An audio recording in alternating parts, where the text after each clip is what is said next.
Glória a Deus. Amados, as crianças podem vir aqui direitinho.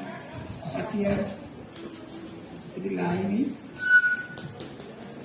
para conduzir vocês. Podem vir as crianças. Aqui.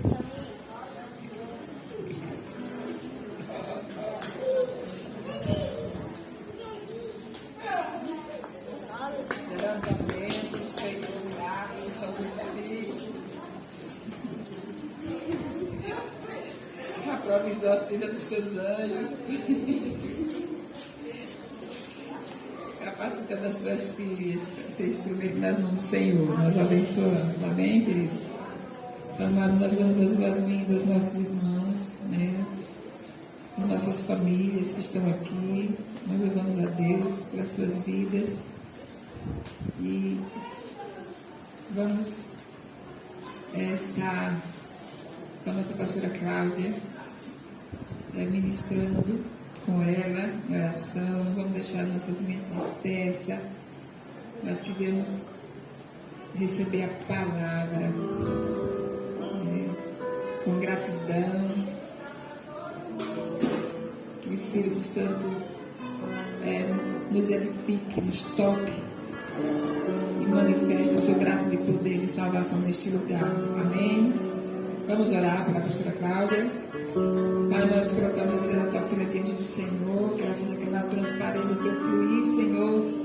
A mensagem, Senhor, que está no teu coração, seja ministrada com graça, no poder do teu Espírito, Senhor. Invocamos o poder do sangue de Jesus, colocamos toda a mente cativa e obediência à tua palavra, Senhor. Este ambiente é teu, Senhor. Glorifica a Jesus e a ti toda a glória, no nome de Jesus. Amém, querido?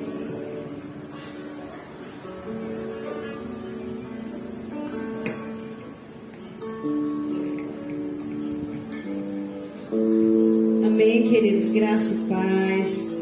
Nós louvamos a Deus. Estivemos todo mês de novembro orando por famílias e Deus tem feito maravilhas nas famílias. Amém? Deus tem feito coisas que nós temos visto, coisas que nós ainda não vimos materializado, mas que está se materializando, porque já está gerado no reino do Espírito, e nós sabemos que vai vir. A grande colheita vai vir.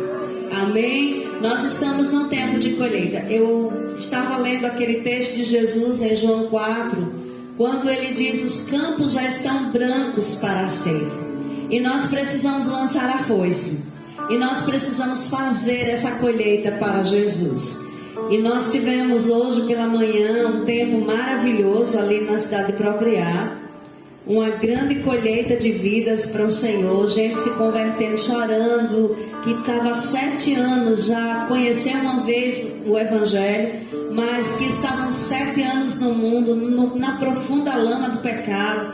E quando terminamos o culto, a pessoa procurou, me disse: meu Deus, pastor, eu estou me sentindo leve. Eu achei que esse dia nunca fosse chegar, de eu retornar novamente, porque havia muitas prisões, mas hoje o Senhor quebrou as minhas cadeias. Então nós estamos felizes por ver o que o Senhor está fazendo, e nós sabemos que nessa noite também Deus quer fazer aqui. Deus quer fazer, porque Deus é um Deus de milagres, Deus é um Deus de provisão.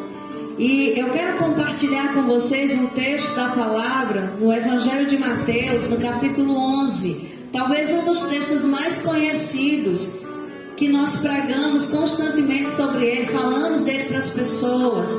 Mas nessa noite eu quero trazer essa palavra ao nosso coração como igreja. E talvez você diga: pastora, um ambiente de crentes nesse lugar, e a senhora vai trazer uma palavra evangelística. Nós precisamos nos converter todos os dias.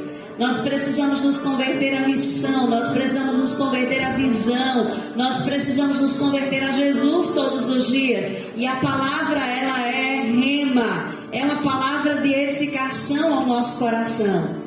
Então, Mateus capítulo 11, a partir do verso de número 25, a palavra do Senhor vai dizer para nós assim: naquele tempo, Jesus exclamou: graças te dou, ó Pai, Senhor dos céus e da terra, porque ocultaste essas coisas aos sábios e instruídos e as revelaste aos pequeninos. Sim, ó Pai, porque assim foi do teu agrado. Tudo me foi entregue por meu Pai. Ninguém conhece o Filho a não ser o Pai, e ninguém conhece o Pai a não ser o Filho, e aquele a quem o Filho quiser revelar. Vinde a mim todos vocês que estão cansados e sobrecarregados, e eu vos aliviarei. Tomem sobre vocês o meu jugo e aprendam de mim, porque sou manso e humilde de coração, e vocês acharão descanso para a sua alma, porque o meu jugo é suave e o meu fardo é leve. Amém? Então, queridos, nós estamos diante dessa bendita palavra do Senhor, e algumas coisas subiram ao meu coração hoje à tarde, enquanto eu estava meditando nesse texto.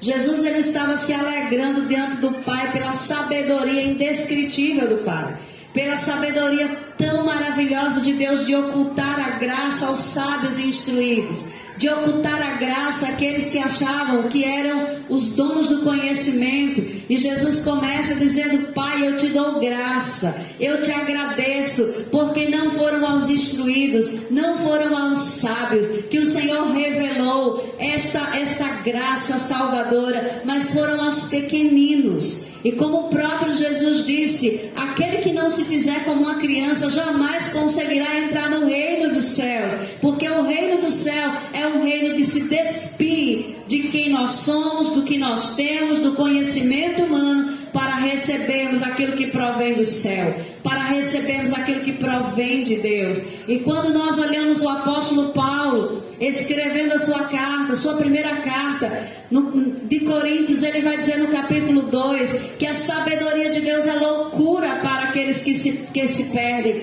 A sabedoria de Deus é loucura. A cruz é uma mensagem de loucura, mas nessa noite eu quero dizer para nós que somos salvos, a cruz é um evangelho de graça, a cruz é um evangelho de perdão, a cruz é um evangelho de restauração, a cruz é um evangelho de resgate. E nessa noite nós queremos proclamar que essa cruz, essa mensagem da cruz, ela deve ser proclamada a todos que se sentem pequenos.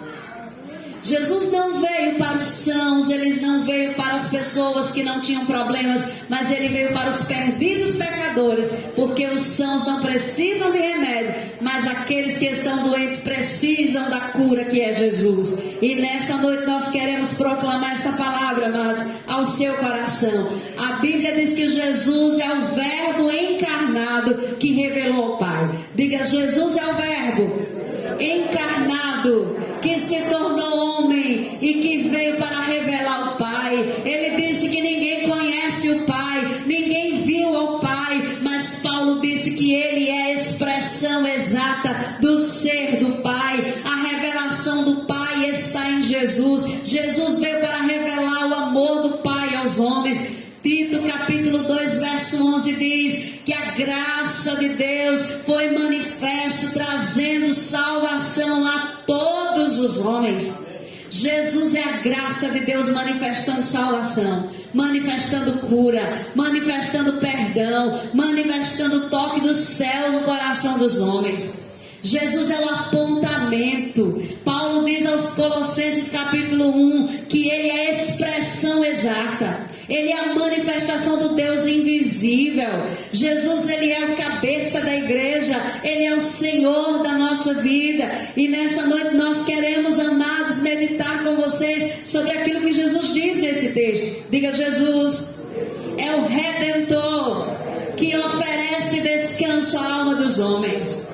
Jesus é o único Redentor que oferece descanso às almas dos homens. Nesse texto que nós acabamos de ler, nós temos Jesus dando graças ao Pai pela revelação do mistério da graça aos pequenos. Nós temos o Jesus que é o Verbo encarnado revelando o Pai aos homens, e nós temos um Jesus oferecendo descanso às almas dos homens.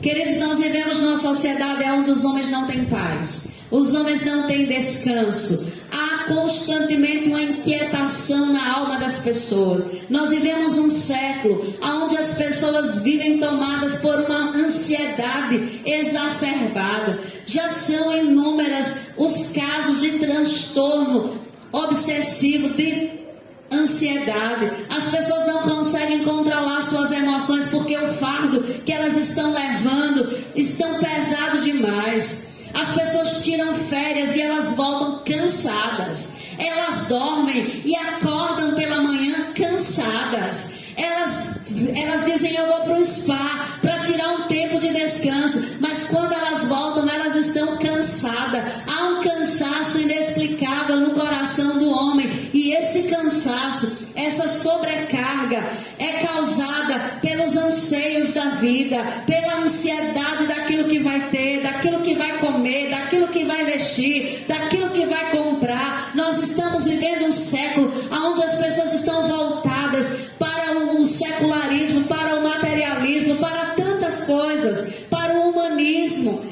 E o homem cada vez mais é o centro das atenções. Então as pessoas dizem: eu vou fazer tal coisa para me sentir feliz. Não importa se é errado ou não, mas eu quero me sentir feliz. Essa expressão revela o nível de peso e sobrecarga que os seres humanos têm. Eles estão à busca de qualquer custo de uma felicidade que eles jamais encontrarão em lugar nenhum. E o homem, na busca frenética por essa felicidade, ele entra no mundo do adultério.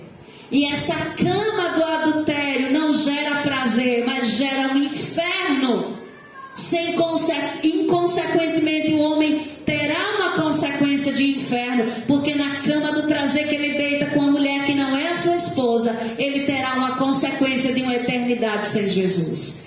O homem, na busca pelo anseio da sua completude, busca e mergulha nas drogas, e quão profundo ele busca as drogas, ele entra mais profundo, ele vai perdendo tudo, perdendo a razão, perdendo a família, perdendo a sua vida social e mergulhando numa profunda lama de pecado, e ele descobre que ele não é completo.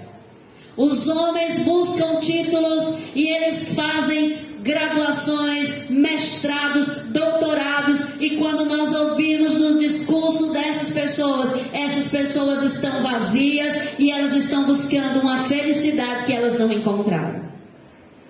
O ser humano diz: eu serei completo quando eu casar, e eles casam e continuam sendo incompletos.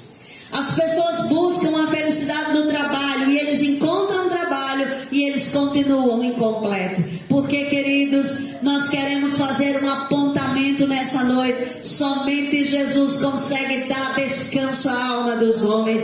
Somente Jesus consegue preencher a alma do homem. Somente Jesus consegue preencher a capacidade do homem de ter paz interior. E as pessoas vão para as meditações, fazem yoga, fazem meditações transcendentais, fazem acupuntura, fazem tantas coisas para terem paz, alívio das suas tensões. Mas somente Jesus pode aliviar a tensão da alma do homem. Somente Ele oferece para nós um fardo leve. E nós olhamos para essa sociedade que está ouvindo o discurso de Jesus. Quem estão ouvindo o discurso de Jesus? Quem são aqueles que estão ouvindo esse primeiro discurso que Jesus está falando? São pessoas religiosas. São pessoas que têm os fariseus como mestre da lei, dizendo para eles assim: façam isso, façam aquilo, tem essa regra, tem essa regra. E Jesus disse: vocês estão sobrecarregados. Porque não apenas o legalismo dos fariseus, mas o pecado tem tornado um fardo insuportável para vocês. A Bíblia diz em João 8 que aquele que comete pecado é escravo do pecado. E quantas pessoas dizem: eu não sou escravo de ninguém. Exatamente como aqueles homens disseram: nós somos filhos de Abraão e nunca tivemos um Senhor sobre nós, não somos escravos de ninguém. E Jesus disse: todo aquele que obedece o pecado é escravo do pecado. O homem é escravo de muitas coisas na vida. ele se torna escravo dos vícios, ele se torna escravo do relacionamento, ele se torna dependente de droga, ele se torna dependente de álcool, ele se torna dependente de qualquer coisa. Sabe por quê? Porque aquele que não encontra o verdadeiro libertador, que é Jesus, vai viver em escravidões em áreas da sua vida, porque a palavra de Deus diz: conhecereis a verdade e a verdade vos libertará. O que liberta o homem não é um processo, e nós não estamos falando aqui contra os processos, contra os métodos que é feito pela sociedade, mas não é o AA que vai libertar o homem do vício, não é as clínicas psicológicas que vão remover as dores emocionais do homem. Somente Jesus pode arrancar o fardo dos abusos na nossa vida, somente Jesus pode arrancar o fardo da dor em nossa vida, somente Jesus pode arrancar as prisões emocionais do nosso coração. Não há outro caminho. Por isso ele disse: eu sou o caminho, eu sou a verdade e eu sou a vida. E você pode estar dizendo aí, sentado: pastor, eu já sou crente. Mas quantos de nós somos crentes e ainda estamos em prisões? Quantos de nós somos cristãos, carregamos a Bíblia nas nossas mãos e ainda há prisões em nossa vida? A mensagem de hoje não é sobre religião, não é sobre moral, não é sobre misticismo. A mensagem de hoje é sobre o Cristo ressurreto, aquele que veio para quebrar as nossas prisões. E sabe o que ele disse? Se o Filho vos libertar, verdadeiramente sereis livres. Se a religião fizer, você continuará sendo escravo.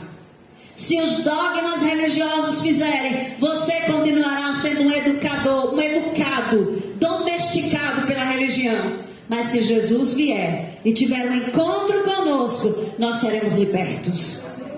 Aleluia! Olhe para a pessoa que está do seu lado e diga: o que você precisa hoje é entender o convite de Jesus. E Jesus faz um convite em meio a toda uma sociedade opressa, oprimida, escrava, religiosa, legalista. Jesus disse: vinde a mim. Ele não ofereceu: vinde a uma religião, vinde a uma igreja, vinde a uma instituição religiosa, vinde para as boas obras, mas ele disse: vinde a mim. Diga comigo: o convite é para todas as pessoas, indistintamente. O convite é para você nessa noite. O convite é para você nessa noite. O convite é para sua família nessa noite. O convite é para sua casa. Vinde a mim. Diga comigo: o desafio do convite é: vinde a mim. Nenhum religioso teve autoridade para fazer esse convite.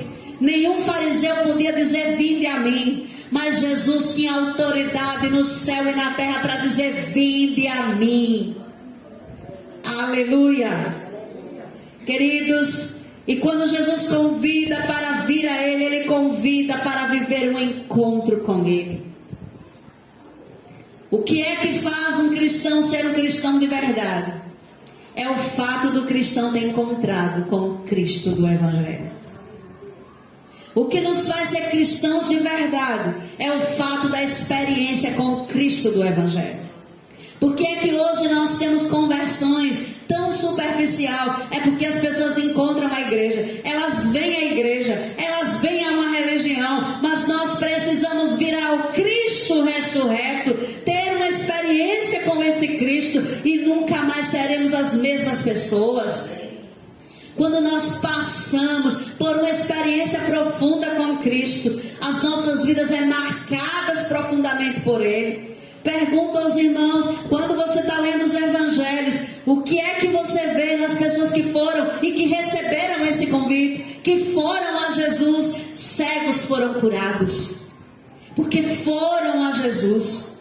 Eles não estavam buscando a religião de Jesus, mas eles estavam buscando a pessoa de Jesus. E quando eles disseram: Jesus, filho de Davi, tem misericórdia de mim, eles viram o seu clamor sendo respondido, porque Jesus é aquele que em meio à multidão, ele para a sua jornada, ele para a sua caminhada, para dizer aos discípulos: chame o cego, porque eu quero ter um encontro com ele. Chame os perdidos, porque eu quero me encontrar com os perdidos. O Filho do Homem, Lucas 19:10, veio buscar e salvar o perdido.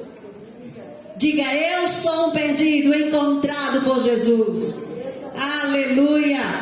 O convite, queridos, é para vir a Jesus, e não é um convite para discutir sobre Cristo, para analisar a doutrina de Cristo, mas para ter uma experiência pessoal com Cristo. Relacionamento pessoal com Jesus. O relacionamento pessoal com Jesus altera a nossa vida. O relacionamento com Jesus coloca alegria no coração triste. O coração mais petrificado é quebrantado pela pessoa de Jesus. Quando nós conhecemos a Jesus e temos uma experiência com Ele, e nos abrimos para essa experiência, as dores emocionais são saradas por Ele. E aquela pessoa que chegou no reino querendo tirar sua própria vida, começa a se encher de nova vida, porque a vida de Jesus começa a brotar dentro de nós. Amém? Então nessa noite diga: eu preciso receber o convite e dar resposta do convite. Quantos convites você recebe e você diz: eu nem vou aparecer nesse local? Não é verdade? Tem convite que você recebe e diz: Deus me livre, não vou nem aparecer nesse local. Mas tem outros convites que você recebe que você fica contando as horas para chegar o dia, não é? Você fica contando os momentos para estar naquele local. Eu quero dizer para você que o convite que você recebe hoje é irrecusável. É um convite de graça. É um convite para o céu. É um convite para a eternidade. É um convite para ser sarado nele, para ser restaurado nele, para ver a sua família sendo liberta das drogas, liberta do álcool. Querido, Jesus não morreu na cruz para colocar você dentro da igreja, para você ficar ouvindo o discurso de domingo à noite. Ele convidou você para ser testemunha viva do seu poder em cada casa, em cada local. Ninguém é testemunha de Jesus vindo à igreja no domingo. Nós somos testemunha de Jesus durante a semana, quando nós entramos em um carro, quando nós tocamos uma pessoa e nós dizemos: é Cristo em nós, é Cristo em nós, a esperança da glória. E quando as pessoas olham e dizem: oh, você é tão gentil, tão educado, ah, você é um cristão, você é a oportunidade de você revelar Jesus e você dizer: é por isso que eu sou gentil, é por isso que eu sou educado, porque Ele entrou na minha vida. Eu era mal educado, eu não era gentil, eu não era doce, eu era uma pessoa amarga, mas quando Ele chegou na minha vida, Ele tornou o que era amargo em doce. Essa é a experiência de quem conhece Jesus. Amém, amados? Você conhece a Jesus? Se você conhece a Jesus, você vibra por Ele. Quando você ouve o nome, eu lembro da apóstola Valnice dizendo isso: irmãos, quando você ouve o nome de Jesus, você estremece por dentro, porque você o conhece. Está falando de alguém que lhe é íntimo. Amém? Então nessa noite o Senhor traz esse convite para você. É um convite de mudança. Diga: convite de mudança. E um convite que provoca desconforto. Por isso muitas pessoas o rejeitam, porque o convite de Jesus provoca desconforto, nos tira da zona de conforto. E nessa noite eu tenho dois convites. Um para aqueles que nunca experimentaram Jesus, para receber o convite da graça. E para aqueles que receberam a Jesus, eu tenho outro convite nessa noite, para você sair do seu lugar de comodismo e começar a sair em todos os lugares proclamando: Jesus, Jesus está vivo, Ele ressuscitou, Ele está vivo e Ele veio para salvar o perdido, do qual você é um deles. Essa é a igreja vibrante de Jesus. A igreja vibrante de Jesus não é a igreja só no domingo, não, irmãos. Onde é que estão durante a semana? Onde é que estão durante o Shabat? Onde é que estão durante as orações? Nós precisamos ser uma igreja ativa, testemunhas vivas de Jesus. No sábado à noite nós teremos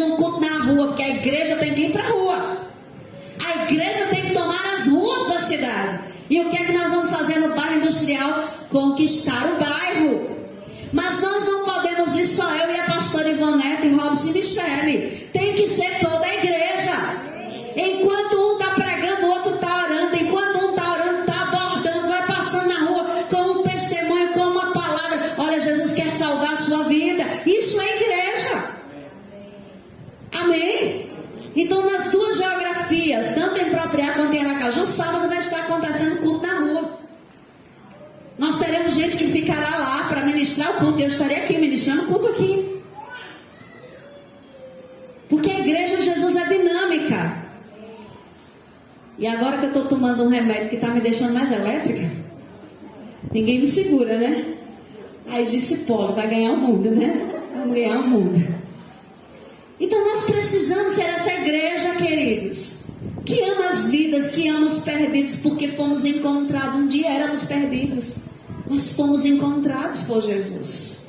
O que Jesus fez na sua vida, Ele quer fazer na vida do outro. E nós não podemos nos acomodar. Eu não tenho mais idade, eu não tenho mais tempo, eu sou uma pessoa doente. Meu irmão, você não é doente coisa nenhuma. Pelas pisaduras de Jesus você é sarado. Amém? Você não deve ficar propagando doença. Você tem que propagar cura, você tem que propagar libertação. E nós vamos fazer culto aqui, pastora, de cura, porque nós estamos recebendo isso no seminário. Nós vamos proclamar cura nesse ambiente, ungir as pessoas e dizer: pelas pisaduras de Jesus você é sarado. Você não pode deixar abandonar o serviço a Jesus por causa de uma circunstância. Nós temos que servir a Jesus, amados, enquanto é dia, porque a noite vem em que ninguém poderá trabalhar. Hoje nós podemos sair na rua e falar de Jesus, mas amanhã não sabemos se teremos liberdade religiosa para entrarmos nas ruas e pregar Jesus. Mas enquanto eu tenho, eu vou aproveitar a oportunidade. Os céus de Aracaju, o estado de Sergipe, precisam saber que Jesus é o Senhor. Amém? Então nós precisamos experimentar Jesus em nossa vida. Diga: experimentar Jesus. Vinde a mim todos os cansados e sobrecarregados, e eu vos aliviarei. Há milhares de pessoas controladas pelo peso do pecado. Há milhares de pessoas que estão vivendo sobre a opressão de Satanás. Mas Jesus faz um convite nessa noite.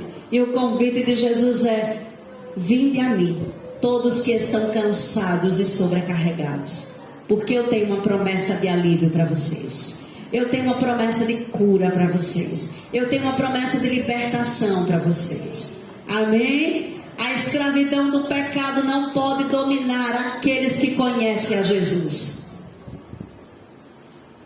Diga comigo: o pecado não tem domínio sobre mim, porque vivo não eu, mas Cristo vive em mim. E a vida que agora viva na carne, viva pela fé no Filho de Deus. Amém? E Ele desfez o poder do pecado na cruz do Calvário, se tornando o meu próprio pecado, para que eu me torne justiça de Deus em Cristo Jesus. Então, amados, nessa noite o peso do pecado é quebrado dos nossos ombros. Qual é a exigência de Jesus? O que é que Jesus exige dentro desse texto?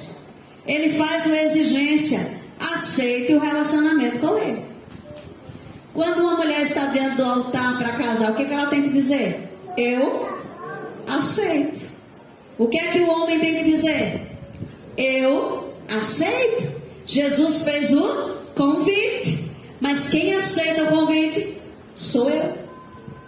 Sou eu que digo sim ao convite. Sou eu quem digo: Senhor, eu recebo esse convite. Eu desejo fazer parte da tua vida. Diga comigo: a minha participação é aceitar o convite. E quando eu aceito o convite, eu tomo sobre os meus ombros o jugo de Jesus. Diga: quem aceita o convite, troca de jugo. Ninguém pode aceitar o convite de Jesus e permanecer com o mesmo jugo do pecado. Quem aceita o convite de Jesus, quebra o jugo do pecado, quebra o jugo de Satanás, remove o jugo das trevas e coloca o jugo de Jesus sobre si.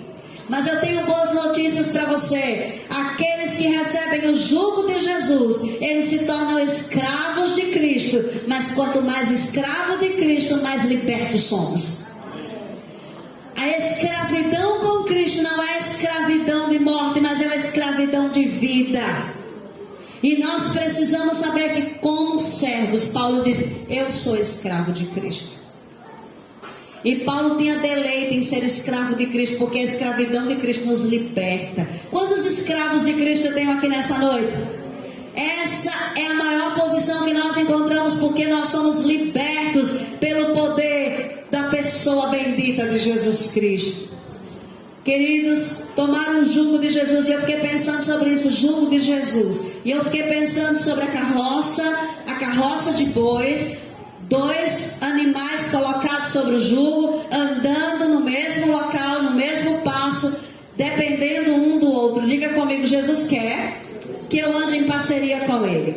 Quando nós olhamos para o jugo, um animal mais velho, mais maduro, mais forte é colocado no jugo. Um animal mais frágil, imaturo, é colocado também no jugo, para que os dois caminhem. Mas deixa eu dizer algo para você: o mais forte conduz, o mais forte ensina, o mais forte leva, o mais forte guia, o mais forte é aquele que comanda, o mais forte é aquele que está trazendo instruções, o mais frágil vai seguindo.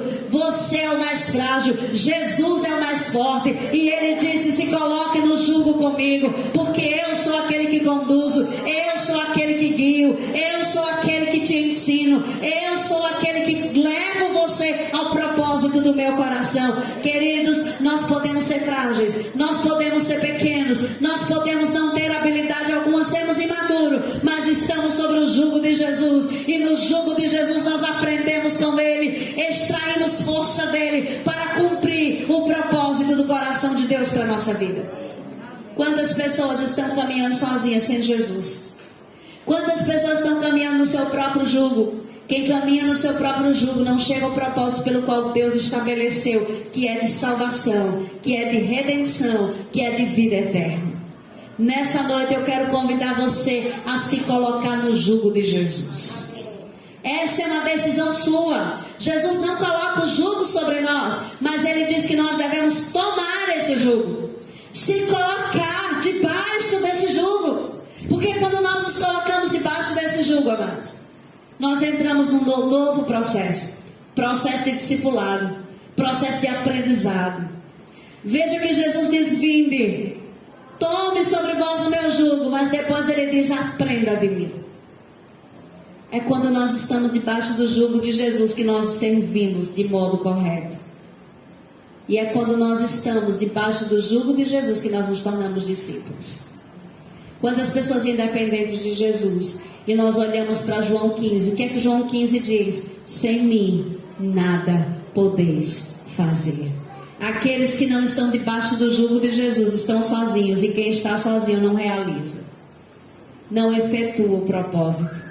Eu quero convidar a igreja a estar debaixo do jugo de Jesus nessa noite, para efetuar o propósito, para cumprir a grande comissão, para ir fazer discípulos, para ir pregar o evangelho a toda criatura, para fazer o ID de Jesus ser cumprido sobre a sua vida. E nessa noite, meu amado, nós devemos sim aprender com Jesus a ser mansos e humildes de coração. Diga comigo: no processo de discipulado, eu aprendo com Jesus mansidão e humildade. Com Jesus eu aprendo que ser manso não é fraqueza. O que é que o mundo diz sobre mansidão? Que ser manso é ser fraco. Com Jesus eu aprendo que mansidão é estar sob o controle de Cristo. Amém? Então, quando nós aprendemos sobre mansidão, nós percebemos que mansidão não é simplesmente a ideia de você ser fraco, de você não ter personalidade. É simplesmente a ideia de saber que Ele está no controle. E porque Ele está no controle, você confia naquele a quem você entregou a sua vida. Qual é o convite que nós queremos fazer a você nessa noite? Você precisa jogar o seu fardo hoje. Você chegou aqui com um fardo de preocupação, de medo, de angústia, de ansiedade, de doenças, de crises, de problemas. Jesus te convida nessa noite: lança o seu fardo. Eu li recentemente de um missionário que foi para uma tribo e ele estava fazendo a tradução da Bíblia para aquela tribo. E ele começou a pensar sobre o que ele poderia dizer sobre fé. Como é que ele poderia definir fé para aquelas pessoas? E ele pensou sobre fé, e aí ele passou o dia pensando sobre isso. No final do dia, depois de um dia exaustivo, ele volta para casa com vários pesos. E ele, quando chega em casa, ele pega aqueles pesos e lança aqueles pesos sobre uma cadeira. E de repente o Espírito trouxe ao coração daquele missionário: isso é fé. Fé é pegar o peso e lançar sobre Jesus e confiar que Ele vai cuidar de cada detalhe da nossa vida. Não é lançar apenas a ansiedade sobre Ele, porque Ele tem cuidado de nós, como disse Pedro, mas é lançar tudo sobre Ele. O que é que está pesando sobre você hoje? Você não foi feito para carregar fardo. Você foi feito para estar debaixo do jugo suave de Jesus. Você não foi feito para pensar no amanhã. Por que nós nos angustiamos? Porque queremos viver o amanhã que não chegou. O excesso de amanhã leva à ansiedade. O excesso do ontem leva à depressão.